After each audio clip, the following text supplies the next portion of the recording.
오늘은 예수님께서 부활하신 후 세 번째 주일입니다. 우리는 사실 날마다가 부활입니다. 이 소망을 가지고, 이 믿음을 가지고 주님과 동행하면서 살고 있습니다. 고린도 전서 후서 오늘로 43번째 연속 강의 말씀을 드립니다. 오늘 말씀 주제가 감사로 신고 영광으로 거두자. 사람들에게 감사로 신고 하나님께로부터 영광을 드리고 또 그 영광을 받고 사는 것입니다. 이솝 우화 가운데에 농부와 여우가 등장합니다. 농부는 유달리 여우를 싫어하고 미워합니다. 어느 날 농부는 자신의 밀밭에 나갔다가 여우 한 마리를 잡게 되었습니다. 농부는 잡은 그 여우를 사람들에게 보여주면서 이렇게 말합니다. 내가 그토록 싫어하고 미워하던 여우를 잡았으니 이 여우를 모진 고통 가운데 죽이겠다라고 말하였습니다. 이 말을 들은 동네 사람들은 그 여우도 생명인데 그렇게 고통스럽게 죽일 필요가 있겠는가 하면서 만류하였습니다. 그러나 그 농부는 마을 사람들의 말을 듣지 아니하고 자신의 생각대로 여우의 꼬리에 기름을 흠뻑 바르고 불을 붙였습니다.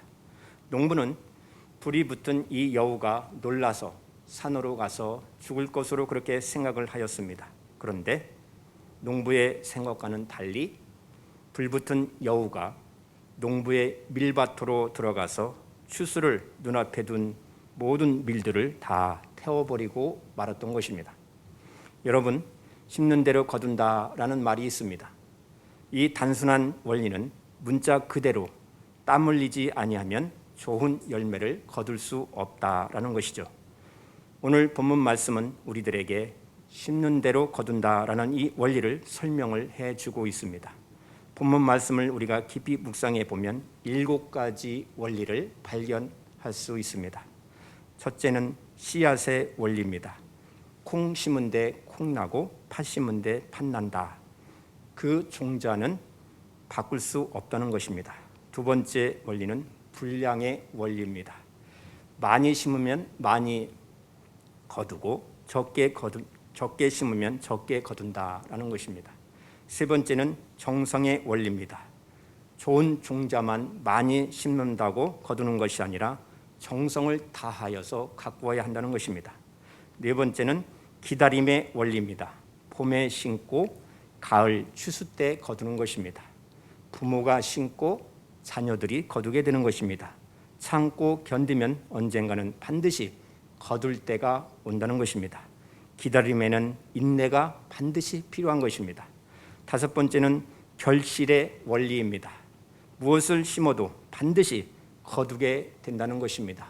선을 심으면 선한 열매를 거두게 되고 악한 것을 심으면 악한 것을 거두게 되는 것입니다. 물론 자유입니다. 거두는 것은 결과인 것입니다. 여섯 번째는 은총의 원리입니다. 우리의 수고는 아주 작은 것입니다. 하찮은 것입니다. 하나님의 은혜로 하나님께서 종자도 주시고 또 땅도 주시고 비도 주시고 햇빛도 주시고 지혜도 주시고 시간과 재능과 건강을 주셨기 때문에 추수할 수 있는 것입니다. 일곱 번째는 나눔의 원리입니다. 농사 지어서 나 혼자 잘 먹고 잘 살라는 것이 아니라는 것입니다. 삶의 터전에서 무슨 일을 하든지 나 혼자 잘 먹고 사는 것이 아닌 것입니다. 내가 수고해서 그 결과를 다른 사람들에게 함께 나누는 삶을 살 것을 오늘 말씀하고 있는 것입니다. 추수 뒤에 하나님께 감사하고 하나님을 더욱더 섬기고 이웃들과 더불어 서로 나누고 하는 그러한 은혜 가운데 살기를 사도 바울은 바라고 있는 것입니다. 심는 대로 거둔다. 이 원리는 우리 신앙에 있어서 아주 중요한 부분을 차지하고 있습니다. 사도 바울은 모든 행위는 추수로 내가 지금 살고 있는 것이다. 이는 과거에 심어놓는 것을 거두는 것이라고 설명을 하고 있습니다. 하나님께서는 사도 바울을 통하여서 고린도후서 8장에 이어서 오늘 9장에서도 헌금에 대한 말씀을 계속 이어하십니다. 그것은 어떻게 해서든지 고린도 교회를 설득하여서 기근을 당한 예루살렘 교회를 위해서 구제헌금을 하게 하기 위함이 아니었던 것입니다. 하나님의 관심은, 하나님의 마음은, 하나님의 목적은 헌금이 아니라 고린도 교회에 회개의 부흥이 일어나서 온전히 예수님과 동행하는 그러한 복된 삶을 살게 하기 위함이었던 것입니다. 그것이 돈을 하나님처럼 섬기는 이 세상에서 물질에 대한 참 교훈이고 목적인 것을 사도 바울을 통하여서 하나님께서 말씀하시는 것입니다. 영국의 유명한 스펄전 목사님은 이 세상의 인간을 세 종류로 사람으로 나누어서 설명을 하였습니다. 첫 번째 종류는 하나님의 은혜를 받고서도 감사하지 않는 불신자가 있다라고 말했습니다. 두 번째 종류는 하나님의 은혜에 감사하는 신자가 있다고 말했습니다. 세 번째 종류는 범사의 모든 일에 감사하는 감사 신자가 있다라고 말했습니다. 오늘 고린도후서 중심 주제는 하나님께 감사하고 하나님께 영광을 드림에 있습니다. 에베소서 2장 10절 보시면 그때에 너희는 그리스도 밖에 있었고 이스라엘 밖에 사람이라 약속의 언약들에 대하여는 애인들이요 세상에서 소망이 없고 하나님도 없는 자라고 말씀하고 있습니다. 이방인이었던 우리들이 예수님의 그 복음을 받음으로 말미암아 그리스도 안에서 하나 되어 연합되어 하나님의 택하신 백성이 되었습니다. 자녀가 되었습니다. 이것은 특별한 은혜이고 특별한 복인 것입니다. 하나님께 감사하게 되었고 하나님께 영광의 예배를 드리는 그러한 우리가 되었습니다. 그렇다면 우리는 어떻게 하나님께 감사와 영광을 돌려야 하는 것일까요? 하는 것입니다. 감사는 어디에서 오는 것일까요? 데살로니가전서 5장 16절 18절 말씀을 보면 기쁨과 기도로 감사가 온다라고 말씀하고 있습니다. 기쁨이 없고 기도가 없는 사람은 하나님께 순종할 수 없고 감사할 수 없는 것입니다. 순종할 때 감사가 나옵니다. 하나님의 은혜로 거듭난 사람들은 순종하는 하나님의 그 명령을 받고 실천하게 되는 것입니다. 순종은 고난을 동반한다고 하였습니다. 믿음이 없이는 순종할 수 없는 것입니다. 믿음의 순종은 고난 중에서도 기뻐할 수 있는 것입니다. 그리고 성령님의 도우심으로 감사가 나오는 것입니다. 기도는 주님을 신뢰하면서 주님과 대화하면서 주님의 음성을 듣는 것입니다. 하나님의 능력은 우리를 감사하는 자로 만들어 주십니다. 그러므로 우리는 고난 중에서도 감사해야 합니다. 하나님의 은혜를 힘입어 기도할 때 감사가 넘칩니다. 우리 모두 기도하는 사람이 되어서 감사에 인색하지 아니하는 더욱더 힘쓰는 저와 여러분 되시기를 바랍니다. 오늘 본문 말씀을 보면은요, 사도 바울은 헌금에 대하여 우리들이 받은 바 축복이 달라진다라고 설명을 하고 있습니다. 적게 심은 자는 적게 거두고 많이 심은 자는 많이 거둔다고 말씀하고 있습니다. 나중된 자가 먼저 된다는 그 원리를 가르쳐주고 있는 것입니다. 본문 2절을 보시면 이는 내가 너희의 원함을 알미라. 내가 너희를 위하여 마게도냐인들에게 아가야에서는 1년 전부터 준비하였다는 것을 자랑하였는데 과연 너희의 열심이 폭 많은 사람들을 분발하게 하였느니라 라고 말씀하면서 5절 하반절을 보면은 이렇게 준비하여야 참 연보답고 억지가 아니니라 라고 말씀하고 있습니다. 사도 바울은 고린도 교회의 성도들에게 헌금을 미리 준비하라고 했습니다. 그것은 사도 바울이 가는 곳곳마다 고린도 교회가 예루살렘 교회를 위하여 헌금하기로 작정하였다는 것을 자랑하였기 때문인 것입니다. 막상 고린도 교회가 헌금할 준비가 되어 있지 않는 것이 드러나게 된다면 얼마나 실망하겠는가 하는 것입니다. 그렇다고 헌금을 체면 때문에 억지로 하라는 것은 결코 아닌 것입니다. 헌금은 반드시 기쁜 마음으로 자원하는 마음으로 해야 한다라고 말씀하고 있습니다. 7절 말씀을 보시면 각각 그 마음에 정한 대로 할 것이요 인색함으로나 억지로 하지 말지니 하나님은 즐겨내는 자를 사랑하시느니라 라고 말씀하고 있습니다. 하나님께 헌금할 때 아까워하면서 내거나 마지못해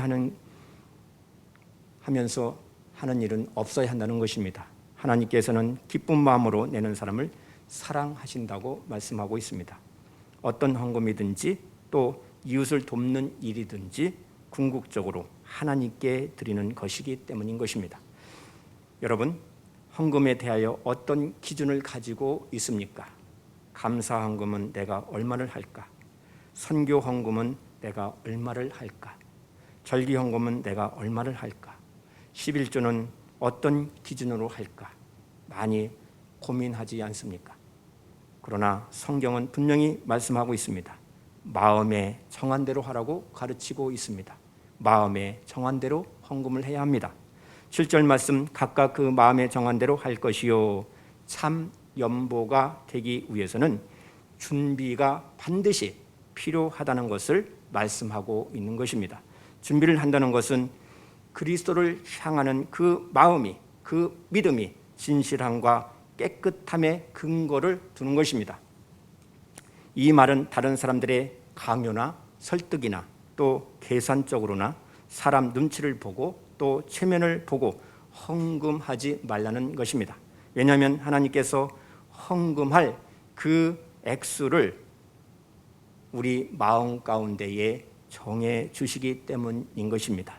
빌립보서 2장 13절 말씀을 보시면 너희 안에서 행하시는 이는 하나님이시니 자기의 기쁘신 뜻을 위하여 너희에게 소원을 두고 행하게 하시나니 라고 말씀하고 있습니다. 하나님의 자녀인 성도들은 책임을 가지고 날마다 구원을 이루는 그러한 삶을 살아야 합니다. 성도의 삶에 있어서 실제로 선한 일과 영적인 열매를 맺게 하시는 분은 내 안에 계신 성령 하나님께서 이루어 가시는 것입니다. 여러분, 이 말씀을 진실로 믿어집니까? 믿어지면 이제부터 믿음의 실험을 해 보시기를 바랍니다. 하나님의 능력은 성도들로 하여금 경건한 삶을 살도록 인도하십니다. 하나님께서 왜 이처럼 우리들에게 헌금할 마음을 주실까요? 우리에게 복을 주시기 위함이라고 성경은 말씀하고 있습니다. 사도 바울이 이것을 농사에 비유하였습니다. 6절 말씀을 보시면 이것이 곧 적게 심는 자는 적게 거두고 많이 심는 자는 많이 거둔다 하는 말이로다 라고 했습니다. 적게 심는 사람은 적게 거두고 많이 심는 사람은 많이 거둔다는 것입니다. 선을 심으면 선의 열매를 맺고 악을 심으면 나쁜 열매를 맞게 되는 것입니다. 이것은 자연 법칙이자 또 하나님의 법칙이기도 한 것입니다. 7절에서 그 마음에 정한 대로 인색함으로나 억지로 하지 말라라는 것입니다. 하나님은 즐겨내는 사람을 사랑하신다고 말씀하시면서 영적으로나 육적으로나 균형을 잡아주고 있는 것입니다.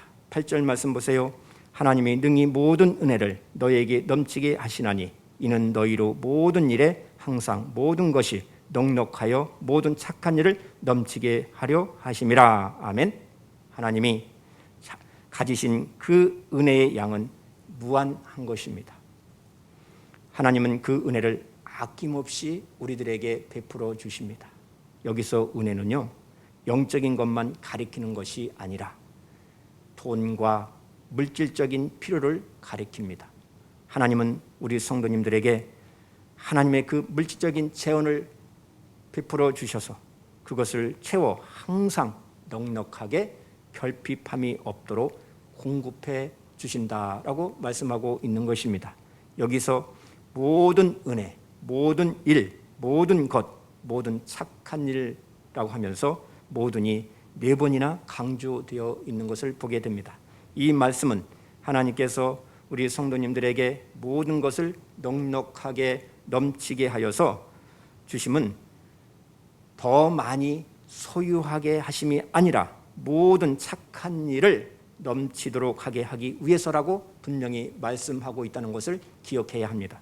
이는 예수님께서 달란트 비유의 말씀을 통해서 마태복음 25장 29절에 무릇 있는 자는 받아 풍족하게 되고 없는 자는 그 있는 것까지 빼앗기리라 하신 말씀과 같은 원리인 것입니다.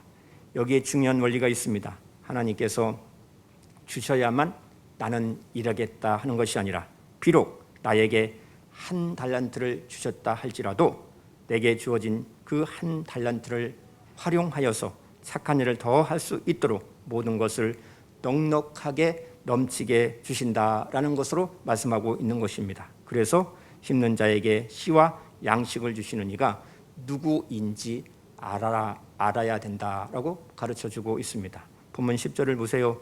심은 자에게 씨와 먹을 양식을 주시는 이가 너희 심을 것을 주사 풍성하게 하시고 너의 의의 열매를 더하게 하시리니 라고 말씀하고 있습니다. 이 말씀은 이사야서 55장 10절 말씀을 인용한 것인데요, 창조주 하나님께서는 모든 피조물들의 물질적 필요를 공급해 주시고 모든 사람들에게 자비를 베풀어 주시고 특별히 하나님은 자기 자녀들에게 더욱더 은혜를 베풀어 주시고 더욱더 관대하게 베푸시는 사람들에게 다시 그것을 더 채워주신다. 그 약속을 항상 이행하시는 분이다 라고 말씀하고 있는 것입니다. 심는 사람에게 심을 씨와 또 먹을 양식을 공급하여 주시는 하나님께서 우리 모두에게 또 이런 씨를 마련해 주시고 그것을 여러 갑절로 늘려주시고 의의 열매를 증가시켜 주신다라고 말씀을 하고 있는 것입니다.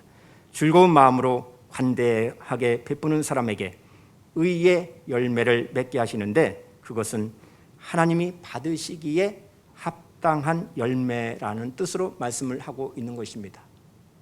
우리들이 하나님께 드리는 봉사, 또 헌금, 또 이웃들을 돕는 모든 행위가 하나님께서 합당하게 받으실 만한 열매가 되어야 하는 것입니다. 의의 열매는 그 나라와 그의 의를 위한 모든 헌신을 의미하는 것입니다. 이 세상에서 하나님의 나라의 복과 영원한 복을 말씀하고 있는 것입니다. 우리가 삶의 터전에서 또 한 시대를 살아가면서 하나님의 나라를 위한 의의 열매를 맺는 우리 성도님들이 되시기를 바랍니다. 헌금에 대한 영적 원리는 우리의 소유 중에는 씨와 양식이 있다라고 말씀을 하고 있습니다. 농부는 아무리 어려워도 씨는 먹지 않습니다. 잘 보관하였다가 다음 해에 땅에 그 씨를 뿌리게 됩니다. 이처럼 우리의 소유 중에는 가난한 사람을 위하여 헌금을 해야 한다. 그 헌금할 돈이 우리에게 주어진다. 그것을 헌금해야 한다라고 하면서 하나님께서 넘치도록 채워주신다라고 말씀을 하고 있습니다. 가난한 자에게 베풀지 않기 때문에 사람에게 궁핍이 온다라는 말씀으로 해석할 수 있는 것입니다. 여러분, 심는 것이 곧 거두는 것입니다. 사도 바울이 그토록 고린도 교회의 성도들에게 예루살렘 교회를 위하여 구제헌금을 하라고 권면하는 이유가 무엇입니까? 믿음으로 헌금하는 것이 고린도 교회의 복된 일이기 때문이라고 가르쳐주고 있는 것입니다. 저에게는 3가지 소원의 기도가 있습니다. 우리 인천 백석교회가 조직교회가 되는 게 첫 번째 기도 제목이고, 조직교회라고 하면 장로님 2분이 세워지는 것입니다. 그러려면 우리 교회가 부흥해야 되겠죠. 그냥 무조건 장로님을 세우는 것이 아닙니다. 우리 총회의 헌법에 따라서 또 노예법에 따라서 성도님 30분의 1분을 장로를 세울 수 있습니다. 그러니까 장로님을 2분 세울 수 있는 것은 성도님 60명이 되어야 장로님을 2분 세울 수 있습니다. 장로 2분을 세워야 조직교회가 됩니다. 또 우리 교회가 부흥하여서 선교사 한 분을 파송하는 소원을 가지고 있습니다. 또 한 가지는 지금 현재는 삼각교회의 분양을 받아서 우리가 사용하고 있지만 우리 다음 세대들이 주님 오시는 그날까지 교회가 보존될 수 있고 또 그 교회에서 예배당에서 하나님을 찬양하고 예배할 수 있는 그러한 예배당을 준비하는 것이 저에게 세 번째 소망입니다. 아울러서 우리 교회가 선교사를 파송하는 것은 선교사의 모든 비용을 책임진다라는 뜻인 것입니다. 그래서 선교 헌금 계좌를 별도로 관리해서 선교 후원비를 사용하는 것입니다. 선교하는 일은 우리 모두에게 복이 되기 때문인 것입니다. 땅끝까지 이르러 내 증인이 되라고 분명히 주님께서 명령하셨습니다. 이 일이 선행될 수 있도록 저와 여러분들은 끊임없이 기도하고 준비하는 우리 교회가 되어지기를 간구합니다. 우리가 주님의 뜻대로 헌금하고 구제하게 되면 이 세상에서도 복을 받습니다. 많은 기독교 국가가 그것을 증명해 주고 있습니다. 또한 우리 후손들이 잘 될 것입니다. 저는 하나님께서 헌신을 요구하실 때에 부끄럽게도 울면서 기도하면서 하나님 왜 하필이면 저입니까? 저는 헌신하지 않으려고 오랜 시간 동안 도망 다녔습니다. 그렇지만 더 깊은 수렁에 빠지는 어려움을 경험하였습니다. 결국 도망쳐 다니면서 한 가지 깨닫게 되었습니다. 하나님께서 한없이 부족한 사람에게, 저에게 헌신을 요구하시는 이유는 분명히 있을 것이다 라는 생각을 하게 되었습니다. 지금 생각해 보면 그것은 하나님의 말할 수 없는 복을 위한 씨였음을 알게 되었습니다. 이제는 헌신한 일이 생기게 되면 먼저 기도하고 감사로 실천을 하게 되었습니다. 이제 겨우 철이 든 것입니다. 여러분, 우리가 살고 있는 이 세상에서 신고 거두는 것은 이 세상 일이 아니라는 것을 기억하시기 바랍니다. 바로 하나님의 나라를 위한 것임을 기억하시기를 바랍니다. 주님께서 부자 청년에게 가진 재산을 다 가난한 자에게 나누어 주라. 그리하면 하늘에서 보화가 내게 있으리라 라고 마태복음 19장 21절에서 말씀하셨습니다.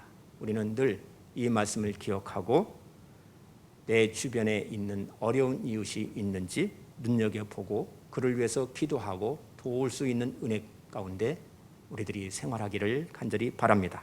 본문 말씀 12절부터 14절 말씀은 연물을 통해서 맺어지는 세 가지 열매를 말씀하고 있습니다. 우리 함께 12절부터 14절 함께 읽겠습니다.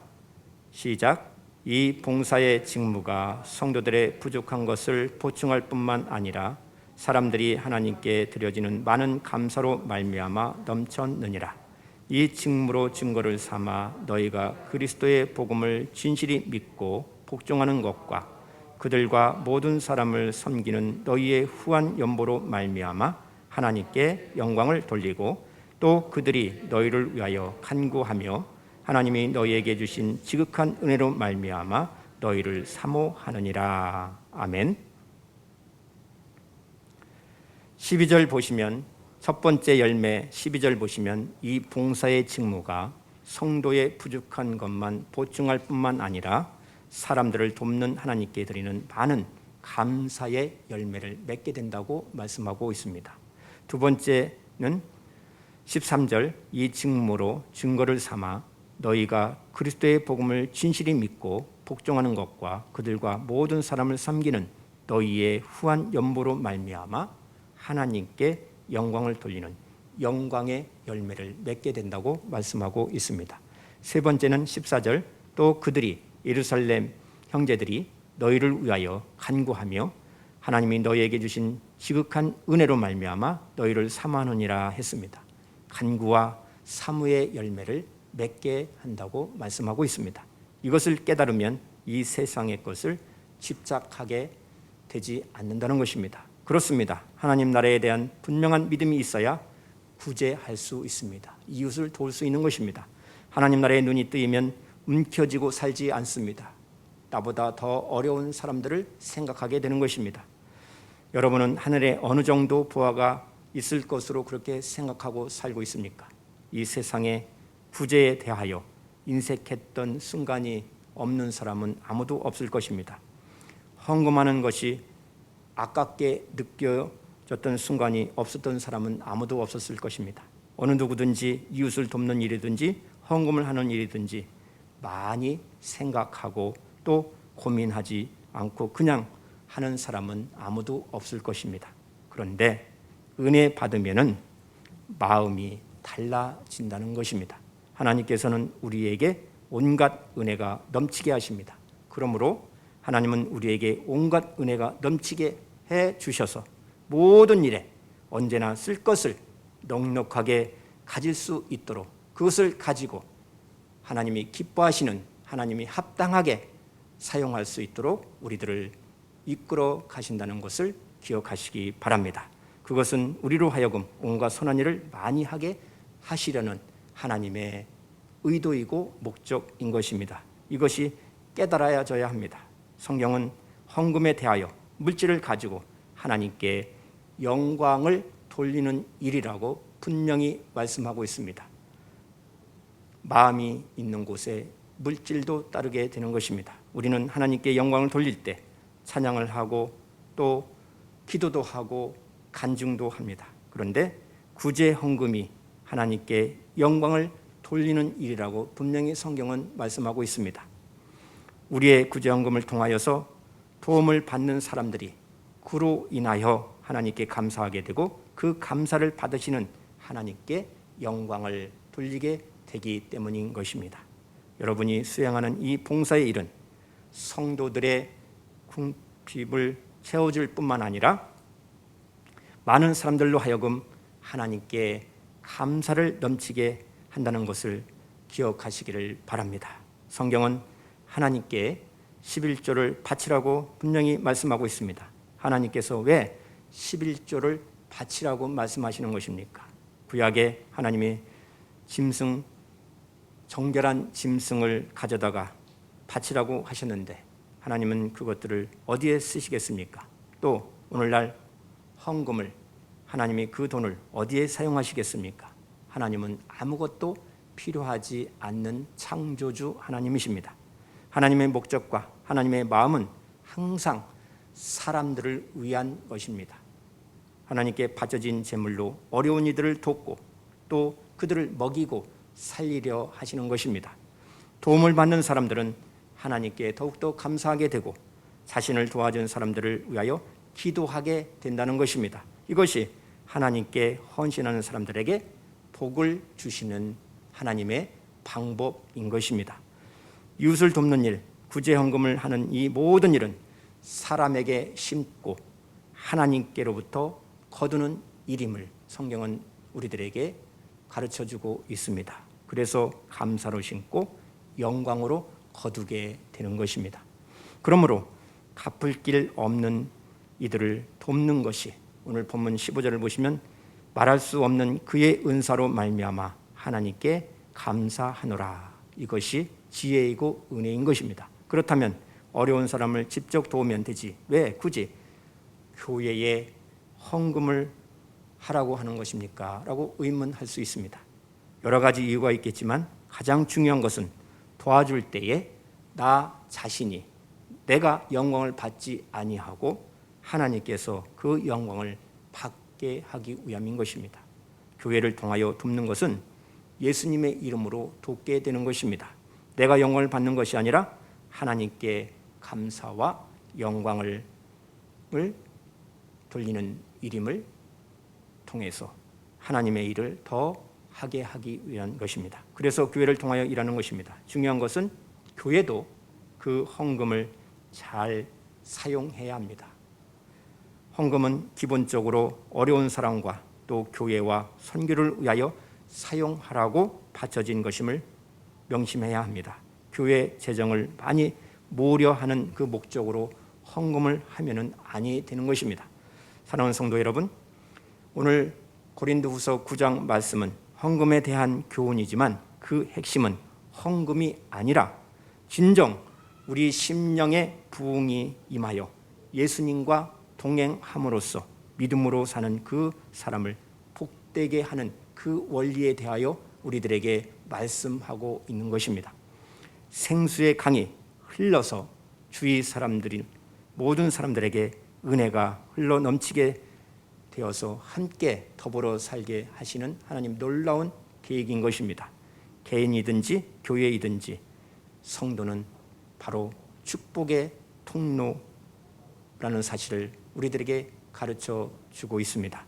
어려울수록 하나님께 드리기를 더욱더 힘쓰고 꼭 필요한 이웃들이 도움이 필요한 이웃들이 있으면은 염려 말고 나누어 줘야 한다는 것입니다. 그러면 하늘 창고가 열리게 되는 것입니다. 좋은 것을 심고 드리는 것이 바로 하나님의 뜻인 것입니다. 예수님과 동행하는 사람만이 온전한 헌금을 드릴 수 있고 또 헌신을 드릴 수 있습니다. 그리고 그것은 우리가 진정 복받는 길임을 말씀하고 있습니다. 마음으로 심고 기쁨으로 심고 감사로 심고 영광으로 거두는 복된 성도들이 되시기를 주의 이름으로 축복합니다. 하나님 앞에 나아갈 때 우리의 최고의 예물이 무엇일까요? 바로 감사입니다. 시편 95편 2절 보시면 우리가 감사함으로 그 앞에 나아가며 시를 지어 즐거이 그를 노래하자라고 했습니다. 감사하는 마음이 최고의 덕목임을 가르쳐주고 있습니다. 감사하는 마음은 가치 있는 인생을 살아가게 하는 것을 보여주는 증거가 되는 것입니다. 시편 말씀은요, 여호와께 감사하라 그는 선하시며 그 인자하심이 영원하미로다라고 찬양하고 있습니다. 성경은 감사를 믿음의 최고의 표현으로 규정하고 있습니다. 빌립보서 4장 6절을 보시면 아무것도 염려하지 말고 다만 모든 일에 기도와 간구로 너희 구할 것을 감사함으로 하나님께 아뢰라라고 말씀하고 있습니다. 하나님께서 받으실 만한 참된 기도는 감사가 동반되어야 한다는 것입니다. 영적으로 깨어있는 사람은 기도하는 사람이요 감사하는 사람입니다. 우리의 삶 가운데에 감사가 더욱더 확대되기를 바랍니다. 사랑하는 성도 여러분, 심는 대로 거둔다는 이 진리의 말씀을 기억하시기를 바랍니다. 정성을 다하여 좋은 것을 많이 심으시고 하나님께서 합당히 받으시는 좋은 것을 드리시기를 바랍니다. 하나님의 은혜로 하나님께서 모든 것을 주실 줄 믿고 믿음으로 실천하시기를 바랍니다. 하나님께서는 시간을 우리들에게 주셨고 재능도 주셨고 물질도 주셨고 건강을 주셨습니다. 이 모든 것은 바로 나눔의 삶을 살라고 주신 것입니다. 언제나 감사로 심고 기쁨으로 심고 감사의 열매를 많이 거두어서 여러분들의 마음에 많은 이들을 돕는 그 기쁨이 더 충만하기를 바랍니다. 하나님께 영광을 올려드리는 우리 성도님들의 삶이 되시고 승리하는 삶이 되시기를 주의 이름으로 축복합니다. 기도합니다. 하나님 아버지, 때에 따라 돕는 은혜를 주시오니 감사와 찬송과 영광을 올려드립니다. 성령 하나님, 언제나 선한 일과 영적인 열매를 맺게 하여 주셔서 감사의 열매를 맺고 영광의 열매를 맺고 간구와 사모의 열매를 맺어서 모든 사람들에게 생수의 강이 흘러 넘쳐 우리 모두가 축복의 통로가 되게 하여 주시옵소서. 사람에게 심고 하나님께로부터 거두는 감사의 열매, 영광의 열매를 거두며 늘 승리하는 삶을 사는 복된 성도들이 다 되게 하여 주실 줄 믿사옵고 우리 주 예수 그리스도의 이름으로 기도드리옵나이다. 아멘.